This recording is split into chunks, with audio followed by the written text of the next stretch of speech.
Welcome to our third libertarianism.uk podcast with me, Andy Duncan. That's Andy009 Duncan for Twitter. Tonight's guest is Duncan Whitmore, who's one of libertarianism.uk's leading writers, and he's also a freelance writer. And if you want to find out any more about him in the future, you can go to duncanwhitmore.com, and I'll put that in the show notes. Now, what we're talking about tonight is an article that he wrote for our website a few weeks ago called Toward a Libertarian Political Strategy. So hopefully that'll be interesting, an interesting dichotomy there. But let's see how we get on with that. Now, before we bring Duncan on, I just need to remind you that if you do like this kind of content, then please do like, share and subscribe, and of course press that notification bell. So also I'm going to try and exercise a bit more microphone discipline this time. I'm going to be rigidly here like a cricket robot, and hope so I won't be over here like this so you can't hear me, and I won't be over here because this microphone has a very close range. So let's bring Duncan on. So here he is, and hello, Duncan. Hello, Andy. Thank you for having me. My pleasure. Now, Duncan, of course, that's a magnificent name. I mean, only the very best name get to have Duncan somewhere in their name. So well done. I think it means brown warrior in Celtic or something. Dun. Like, dark warrior. Yeah, or dun, like because dun is like the English word dun for dark, and then can is like a warrior. So dark warrior. I think that's nice, isn't it? You could have a good 70s album called Dark Warrior. Yes. Okay, so which part of the UK are you in at the moment? I'm in New York at the moment. New York. Oh, that's our guest next week, Greg Moffat. Yeah. He lives in York near York Minster, so that's good. And what's the weather like there? It's been quite bright and sunny, but windy today. So I did go out earlier and was almost blown over. So it's much better than rain and dark and misery, I think. So we had Sean Gabb on a couple of episodes ago. He was saying it was very cold there. Is it cold there at the moment?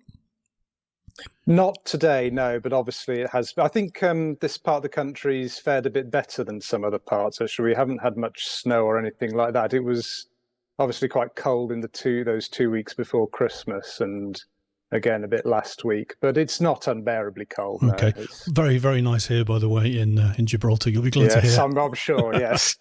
Okay, let's get on then. So, as well as me trying to speak into the microphone, which is what it's there for, I'm going to try to move on. So, politics. Towards a political strategy. Now, most other kind of political groupings, or like conservatives or communists or Maoists or whatever, they want to use politics to gain power so they can become the new ruling class and they can dominate society.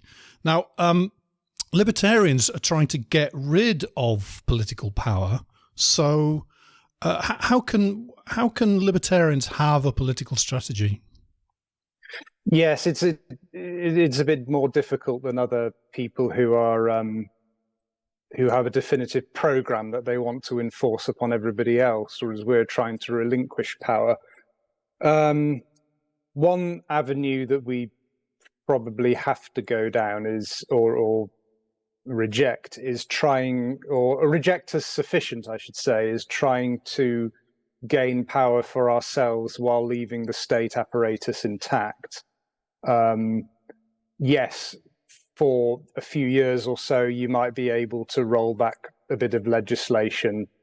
You might achieve something, or you might slow down growth of the state that was going to happen anyway. But in the long run, the boot's going to always end up on the other foot someday, and everything that you've achieved can just be rolled back again. And it's really counterproductive anyway, because unless you challenge the existence of the state in principle, then you're not really, you're asking people to still have faith in this institution that to give them their liberty, even though this institution is the biggest threat to their liberty. So you have to so that blocks off much of the existing electoral process, as at least as a sufficient. I mean, that doesn't mean it can't be used for other things, as especially for its educative value or to find a platform, as long as you're not, like a bit much like Ron Paul did, 10, 15 years ago. What we do need to find a way is a reducing power. And I firmly think that, well, first of all, you have to get people to realize that the state is not going to meet their needs at all, and then they need to fight. And that is the gateway for them placing their faith in alternative institutions. And I think the first way to go through that is through a process of decentralization, of disseminating power or splitting power out to as smaller jurisdictions as possible. Before we get really into it, because we had like a 20-minute answer last week that went on a long time. We'll talk about your strategy in a minute in the second part of this. So you think that we need a political strategy? Is there? You wrote in your article about a Leonard Read article in 1946, which was pushing a magic button. Now, I'm an irrational optimist. I always believe that hopefully one day we'll be able to press a magic button and get rid of the state, which is what Leonard Read wanted in 1946. Push a button, get rid of the state. It's all gone. Brilliant.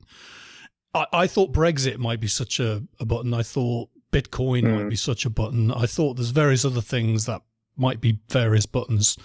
Is there a button out there, or do we just have to go through a long political grind to wear down the state? I think the possibility of there being a button one day is, I think it's possible if you have a degree of technological development that allows you to undermine not only every ability of the state, but every function of the state. I've written another article somewhere recently about how what did the state's raison d'etre? The reason why everybody thinks it exists is to protect people and to restore order. But what if you were some Elon Musk type person or some tech whiz was to invent a force field, say, for very low cost around every person's property, some futuristic, completely crazy thing like that in an instant would banish the state's need for existence, and people would be able to protect their property. The problem with relying on technology, though, is the technology itself is inert, and you need to have good people using it. So, most of it, we've seen, how technological development, all these things which could be really good, the internet, smartphones, smart meters, smart anything, it can also be turned around to spy on us. So, I still think that even if you do get that button, you still have to motivate people towards wanting to push it, if that makes any sense, or to use it in the right way. Yeah. So I still think that even if you did have it, you need to go through the legwork of putting people into the sort of the right frame of mind towards wanting to protect their liberty. Yeah, there is a big Stockholm syndrome thing, isn't it? People love the state. They love the Union Jack. They love the stars and stripes.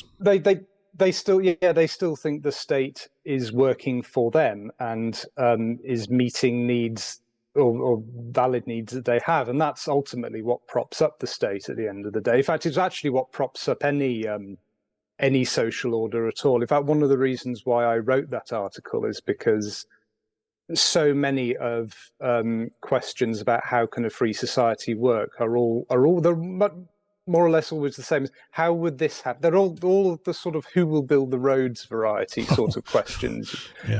How will this work with the state? How will we catch criminals without the state? How will we protect this? How will we have this, that, and the other without the state? But they're all.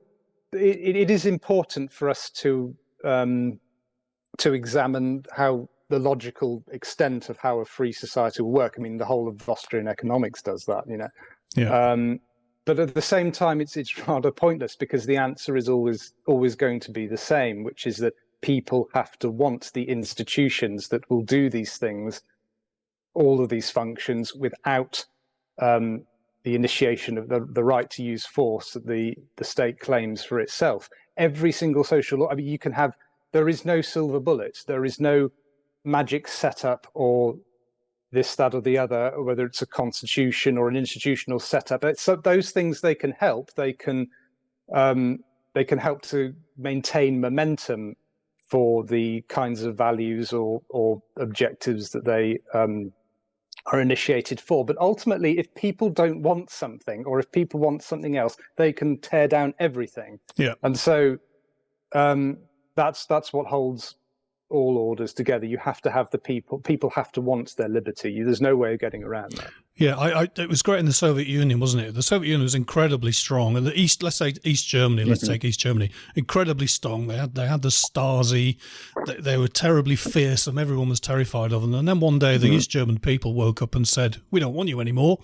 They knocked the wall down, walked into West Germany, and that was the end of the East German state. So if people really do want to give it up, then they'll give it up. There's this myth that because states claim the right to initiate force, that its actual force is what sustains state power, and it's not true. The reason why we're bombarded 24 hours a day, 7 days a week with so much propaganda is because they know they have to win the ideological war. Yeah. And it's interesting, which you said especially about the Berlin Wall as well. As soon as they lose the passive compliance, that's the minimum threshold. They have to achieve the passive compliance of the majority of the people. The fear of force can hold that in place for a time, but in the long run, you have to get people to embrace the legitimacy of the state. They have to think that the state is right in what it does. But it's funny what you said with the Berlin Wall. The reason why the wall came down when it did is because some bureaucrat misannonced a new travel policy, and typical bureaucratic cock-up. I mean, there is the cock-up theory of history. I mean, this is the thing: is when you have people who have ordinary human beings who have gargantuan amounts of power, is that their mistakes get magnified as much as their intelligence or doing things well, but. And suddenly you had all these people just swarming the checkpoints and demanding to be let across into West Berlin. And of course, then the guards were just outnumbered. And so it shows that the state is always a minority. The majority can withdraw its consent to be ruled at any time. Yeah, that was such a great day. Now let's get on to part two then. So, having established that we need a political strategy and we need to overcome this passive compliance in some way, what is your political strategy towards libertarianism? Well, I think that the first thing is you have to wean people off thinking that the state is there for them and meets their needs. It is not. I mean, as Murray Rothbard said in The Anatomy of the State, it is not. It is a separate institution. The state is not us. And so then once you achieve that, the reason I go for decentralization is because apart from the fact that decentralization itself is actually the ultimate goal, the power of every individual one of us to have the rights to our own person and property. I think it's probably the most realistic way of going forward. So what there's not going to. What do you mean by decentralization? What does that mean? So secession, yeah. What I do not mean is anything like the current devolution arrangements like we have in the UK, which was a very top-down process, really designed to. If you have, there are several criteria that you need to really have for a successful decentralization, which is ideally it really needs to be initiated from the bottom up. The people have to want to take power back for themselves. Yeah, the local or the regional government must not be subordinate in any way to the general or central government. In fact, ideally, the central government should get its authority from. So, in other words, the smaller unit is always the sovereign unit, not the larger unit. Whereas that's not the case with the UK. It's still the case that Parliament, the Westminster Parliament, is still legally and politically sovereign, and also locally sourced revenue. Local powers need to be funded from locally sourced revenue. which is what you don't have at the moment at all. Unless you have that, the local government just becomes a subsidiary of the big government and just cozies up to the big. Because even that, I mean, you even get that in Scotland with Nicola Sturgeon saying, "Oh, the Tories are not giving us more money over here. Look at what's happening." It just creates all sorts of perverse political incentives. Yeah. So we don't mean that kind of top-downism when it comes to successful decentralisation. It was terrible, wasn't it? Tony Blair and Gordon Brown's big idea was let's shove more and more layers of government in the way. It's just jobs for the boys and more bureaucrats. Just terrible. Yes, it's more layers of government, whereas decentralisation is not another layer. It is separating out power entirely. It is wresting it from the centre and granting it to the region. Yeah, I think that's why say completely. Liechtenstein works better than say Gibraltar, because in Liechtenstein it's an independent place, whereas Gibraltar is subservient to the UK. So we're not as free here as we could be in Liechtenstein. Do you think you can persuade? I mean, we had Brexit. What do you think of the consequences of Brexit? That's a decentralisation, but has it worked? Well, I think that it's certainly a step in the right direction, and it was a marvelous year, that 2016, when you had these sort of revolts on both sides of the Atlantic against the status quo. But it seemed, I think that that momentum has really lost its steam now, as in this idea of taking back control. That Brexit mantra, and now we've sort of got it. We kind of I don't know, everything seems to have dissipated, even though we're still lumbered with a civil service and a political class which is still very much wedded to globalization and to sticking as close to Europe as possible. And anyone who, as we've seen just this year, I mean, last year was practically the year of two monarchs, 3 prime ministers, 5 chancellors, and however many. Anybody, it was ridiculous, utterly ridiculous. But anybody they don't really like, they try to boot out and get somebody. And now we've got a prime minister, Rishi Sunak, and his right-hand man Jeremy Hunt, people who've been consistently rejected whenever they've been put up for election in those leadership roles. Yeah, the WEF have got the people they wanted, haven't they, in charge in the UK at the moment? That's definitely a Davos coup, that one, I think. Yeah, and then obviously the Keir Starmer's and his Labour Party is probably not going to be much better.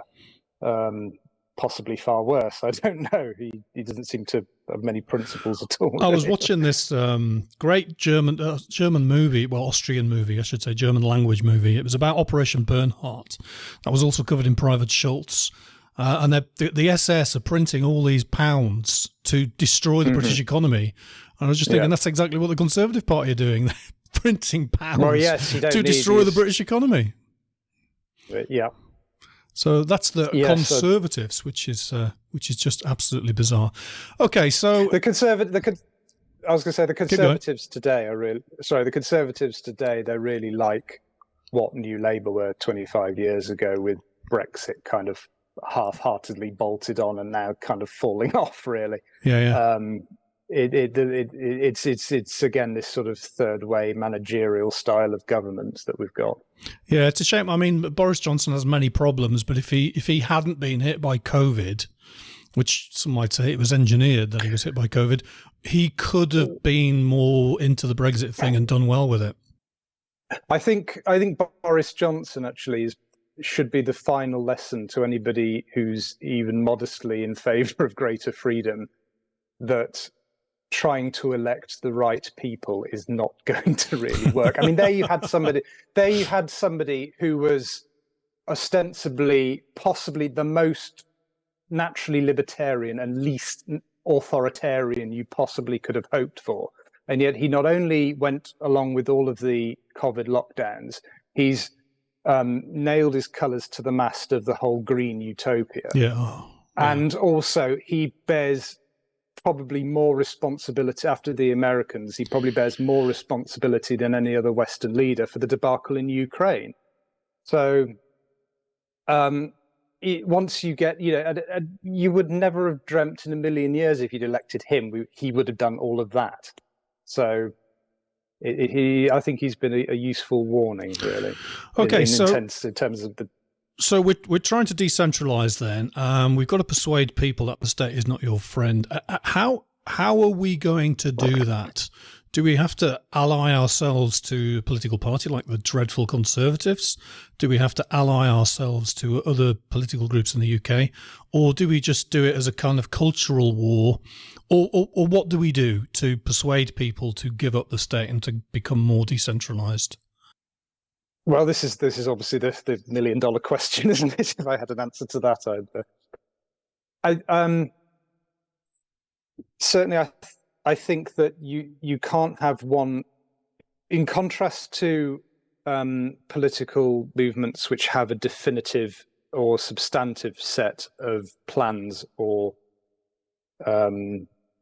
objectives that they want to enforce on everybody. I don't think we can necessarily have but we can have a unified intellectual movement, but we can't necessarily have a unified political movement when encouraging greater freedom is trying to get people to live lives their own way. What's going to motivate people towards doing that is going to be different and heavily dependent on time and place. So what is needed precisely, what will work in one place at one time and is not necessarily going to work at another time and place. And to some extent, we're going to have to wait for the right conditions to arise. And I still think that as libertarians, certainly as libertarian theorists, our highest priority at the moment is to try and preserve that which we know to be both true and good, all of the knowledge that we've accumulated, for an era in which people are more likely to want to hear it. Because as much as at the moment we're preoccupied with the possibility of globalization and the technocracy and getting us all to eat bugs or that, we probably know at some point that all of that is going to collapse or is going to fail. We know that it can't work. I mean, they'll do a lot of damage along the way, of course. But when it does fail, who's going to be there to give answers for where they should go next? And I think we need to be looking sort of past what is going on and looking for where do people want to turn when all of this does eventually collapse. Now, this is another kind of alternative political strategy in the kind of anarcho-capitalist circles that I speak in and talk in. A lot of people think they've already won, the bugs and the WEF-controlled UN global state, social controls, 15-minute cities, and almost to the point of we retreat and we just try and hang on. Then we wait for the whole thing to collapse and then we re-emerge. Do you have any? What's your thought on that kind of policy? No. I don't think they have one at all. And I think I think one thing that happened during the whole COVID debacle was that a lot of people, they not only became red pill, they became utterly black pill, and they assumed that there's this huge monolith or this huge ogre that's trying to regiment and control. It's not really like that at all. I mean, power doesn't work like that. Power is a zero-sum game. All of the people who crave power are fighting amongst themselves as much as there's certainly the more detailed that you get. I mean, you can get people who crave power can agree on a certain very high level of general objectives. So if you're a bunch of revolutionaries, you can all agree to overthrow the existing government. But once you've done that, then they start all fighting each other and bumping each other off, as happened in Stalin did. When he bumped off pretty much everybody. So it's not the case that we have this monolithic, ruthless conspiracy. It's more like sort of factions, and all of whom are sort of vying with each other. And there's a theory at the moment among some geopolitical analysts like Tom Luongo that the US Federal Reserve is, and of course the libertarians, we hate the US Federal Reserve. You know, it's the it's the devil. But there's a theory that in raising all of these interest rates as fast as they're doing, and causing all of this outcry, that they're trying to actually bankrupt or take back control of the euro-dollar markets, which is the source of Davos's funding. Yeah. Which is why you've got people allied to Davos like Janet Yellen panicking and stuff. So I'm not sure how. I don't know enough about these things to say whether that's true, but it's an illustration of how these people are sort of all fighting. So to go back to what you said. No, I don't think that it's useless. I think if anything, they're panicking. And I think that 2016 showed. I think prior to 2016, they probably thought that they could coast along to around the year 2050, implementing these plans sort of bit by bit. And then suddenly you had Brexit and you had Trump, and suddenly people realized, oh my God, what are we going to do? These people don't actually want what's happening, and so everything's now been accelerated. What was supposed to happen by 2050 is now going to happen by 2030. We're not supposed to have gas boilers in this country after 2025. That's only 2 years away. So they've sped everything up, and I think they're trying to get us onto a new system or get us under their thumb before the current system collapses, and or before too many people rebel and go their own way. And I think it's I think it's out of the bag now. I don't think I don't think they're going to achieve what they want, and I think the tendency now is probably towards greater decentralization, and we're seeing it now with US global hegemony waning as well. That's on a very high level. So no, I don't think we necessarily need to recede. I think we need to look for opportunities, but we have to be alert to when the conditions are going to be right. We can't just go out. It's not going to work to just go out with ideas, and hope that people will be persuaded by them when they have no motivation to really do so. If that makes any sense. Yeah, I'm just looking for just a crystallization of your political strategy. If you could get it down into one sentence or a paragraph, I'll give you a paragraph. What is our political strategy to have a freer world? In one paragraph. Well, again, it would have to be to try and decentralize political power as far away as possible from their existing concentrations. That's the only way I can encapsulate it. Really, it's a very standard answer, but and not everybody agrees with it. Actually, I mean, there are quite a few libertarians who don't. I made the mistake of signing up to Reddit again last year, and where I used to get sort of bogged down in all these arguments. And there are quite a lot of people who think that actually decentralization would be a disaster. But I think, yes, you will lose some things. I mean, you have California will probably sacrifice gun rights or whatever. But what's worse, California sacrificing gun rights or having this great big warmongering behemoth that can just gallivant around the world causing all sorts of mayhem? So that's how I'd summarize it. And do we ally ourselves to anyone, doesn't matter who they are, who wants more secession? That again has to really be judged on a case-by-case basis, and it's very difficult. I mean, I suppose Brexit provides a good example of that, because most Brexiteers are not libertarians. The motivation for Brexit was not to create a libertarian paradise. In fact, one of the rationales was to we'll have more money for our NHS, and we don't want that, do we? But we could obviously see that it was a very clear step forward, and so it would, in that instance, it would have been ridiculous for us not to have allied ourselves with that cause.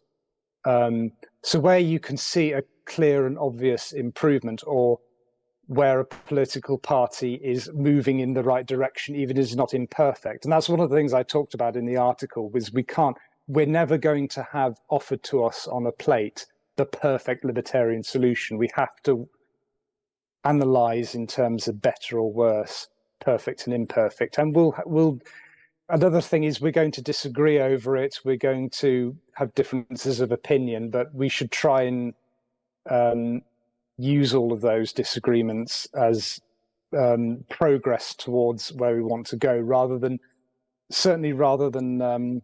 as reasons for us splintering into a million sects, because that would be a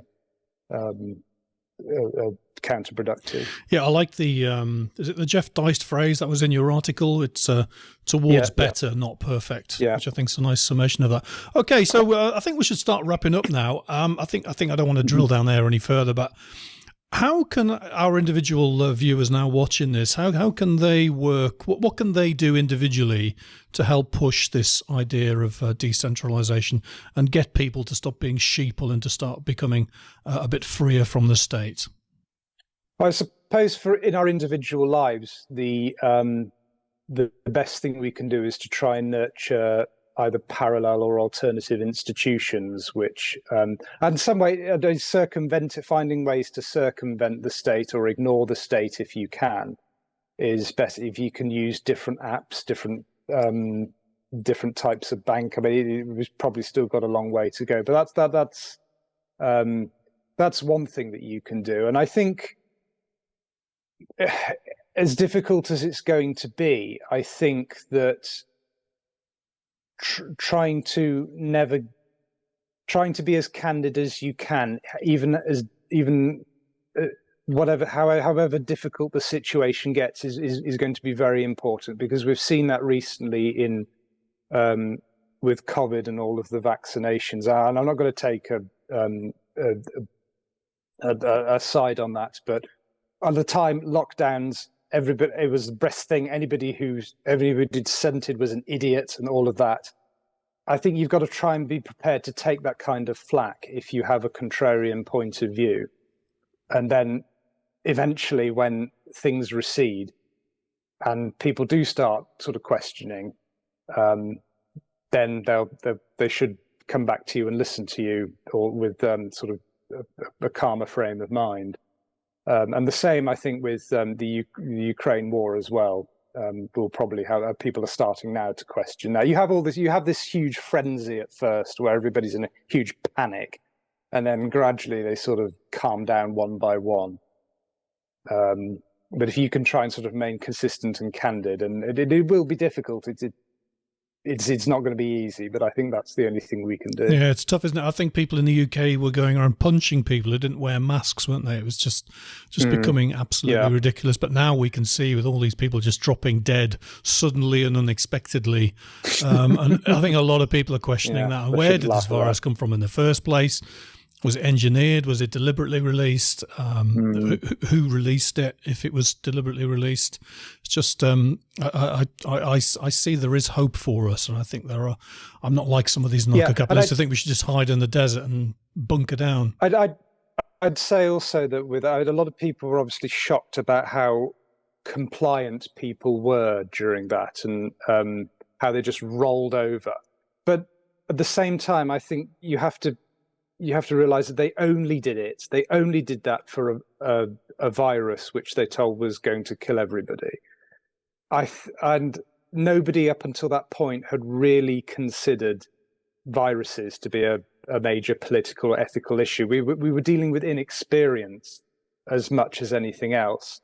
I don't think I think some liberty-minded people tend to think that, the government can just get people to roll down for anything, and I don't think they will. I think it was only for that one issue, and I don't think they could necessarily get people to do it for climate change, for instance. And they tried several dozen times before with Ebola and swine flu and whatever, and all of that passed us by.